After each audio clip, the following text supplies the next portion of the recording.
All right, so for today's mobility session, we're going to be working on the foot and the shins, and on the outside and the inside of it. As volleyball players, our feet and our shins both get really tight, right? With how much we're moving around, with how much we're jumping, we're constantly putting pressure on our body from the ground up, right? And so sometimes our arches start to collapse, or we get lack of dorsiflexion in our ankle, which causes those shins to start to fire up really quickly. So it's really important that we make sure that we're constantly going in and cleaning these areas out. Again, kind of like we talked about the scapular stuff that we worked on, or actually that's going to be tomorrow, but the scapular stuff that we will work on, we want to always stay and keep these areas clean and fresh, because especially when these times when we're not playing, right, it's going to be much easier for when we come back to training for these areas to lock up, because we haven't been utilizing and putting them through as much stress as we normally have through the season. So again, we're going to use a lacrosse ball today. You can use a tennis ball or a softball if you don't have a lacrosse ball, or any kind of ball, I guess, some type of a hard object. But I'm going to start with cleaning out my arch, which is going to start to clean out the plantar fascia, which is the bottom area of your foot there, which gets much more tighter than you think, right? So if you're not don't do this at least 2 or 3 times a week, you'll notice that as soon as you start rolling on it, you really start to find some tight spots. Just moving back and forth, again, side to side. Again, even when I'm doing just my foot, I'm still focusing on my breathing when I'm doing this.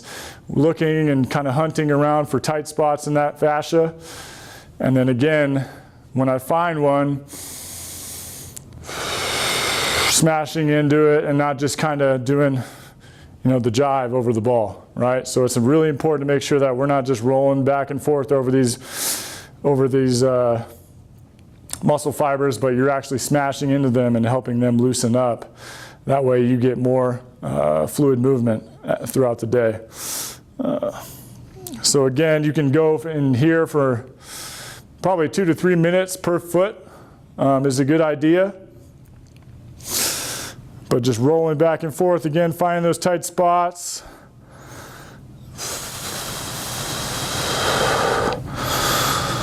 You can switch. Well, I'm going to switch, but you can obviously stay longer on it if you need to, which you probably will.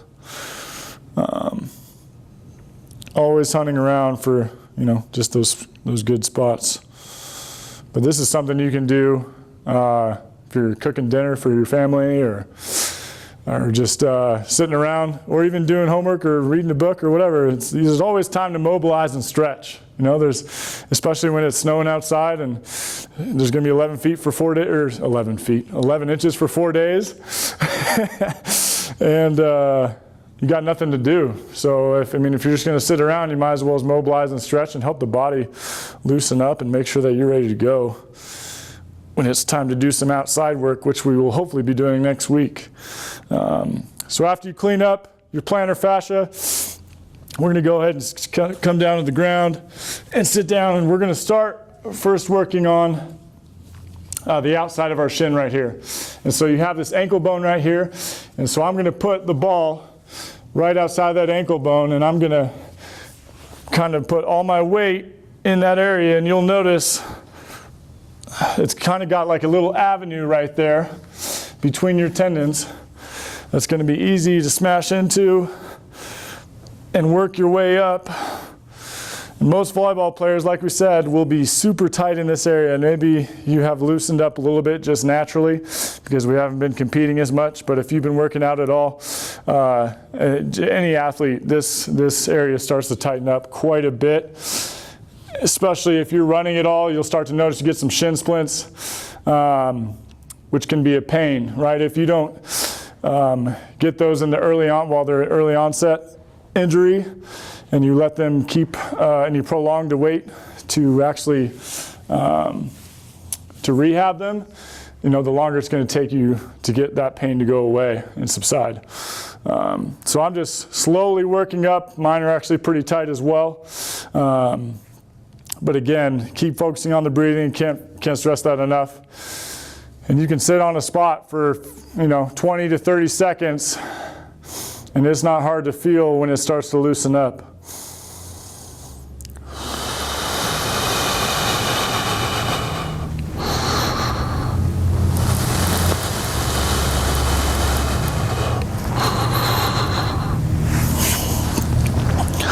So you can just keep moving up all along the outside of that calf there. You'll feel that crevice that it easily moves up in through. And then after you're done there on the outside,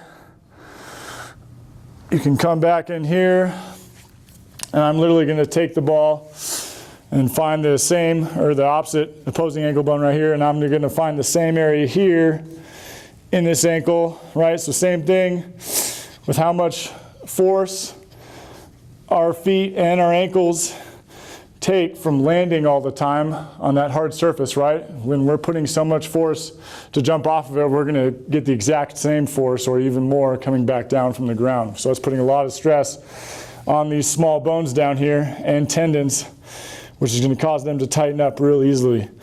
But mine right here is super tight, so I can just stay here for a while and kind of clean out this whole foot area right here, like even below my ankle bone right here. The more pressure that I apply, right, it's obviously going to hurt a little bit more, but you're not going to get anywhere without going through a little bit of pain.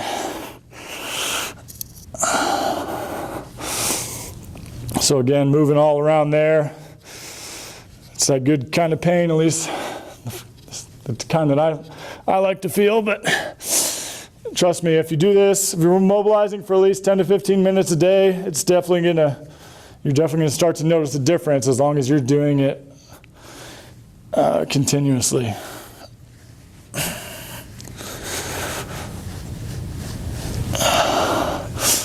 Yeah, and so when you're coming here, you can move your foot around, right? So if you find a tight spot here, I can move my foot around here, right, and kind of feel all those tendons and muscles start to loosen up just by pushing down on one spot, right? And I can keep moving up here.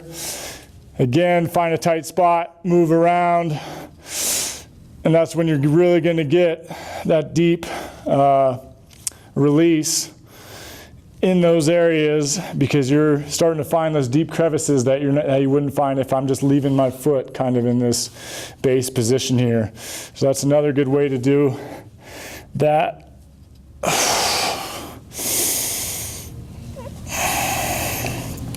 And then you can just keep moving up. Man, this one's really tight for me, but I obviously need to do more mobilizations myself. But and then if you have any questions, make sure you feel free to email me up at dalton.airman@frvbc.com. Same thing here. We're going to move to the front side of the shin now, to where we go here. Same thing. If I find a tight spot, again, moving my feet all around. Again, same thing, trying to make sure that you're focusing on that breathing. Right, that's what's really going to help everything loosen up. But I'm going to keep moving down on the front side, all the way here. Oh, lost it. All right, but you'll find those crackly and real stiff areas.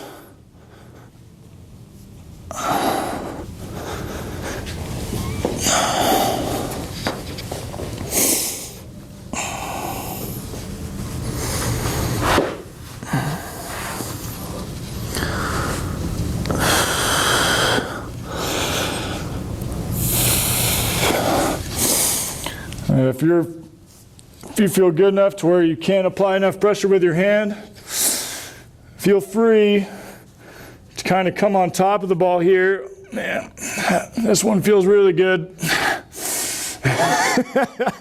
Oh man. But like I said, keep finding those target points, right? Targeting those areas that are super tight. Oh my gosh. And it's going to be, you'll definitely reap the benefits afterwards. Nothing good ever came easy, right?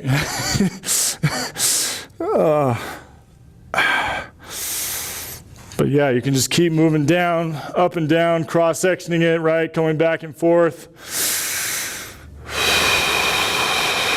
And you can literally, I mean, and you also don't want to overdo it too much, right? You could, if you get too aggressive with it, you could bruise, which we don't want to do. So don't be a savage and do this for half an hour, right? We want to limit to about 10 to 15 minutes of mobilization a day. I learned that one the hard way. So let's be smarter and be better than me. But keep moving through those areas, all those crevices, especially if you get some time today. You could even do it, twice a day if you really do have some time, which I'm sure some of you do. But keep staying active out there. Even though you're inside all day, find stuff to do, find stuff to stimulate your mind, right? Read a book, learn how to do something new. Make sure you're stimulating the senses and challenging yourself on a daily basis out there in this weird time. Thanks for joining the Virtual Training Center today. See you tomorrow.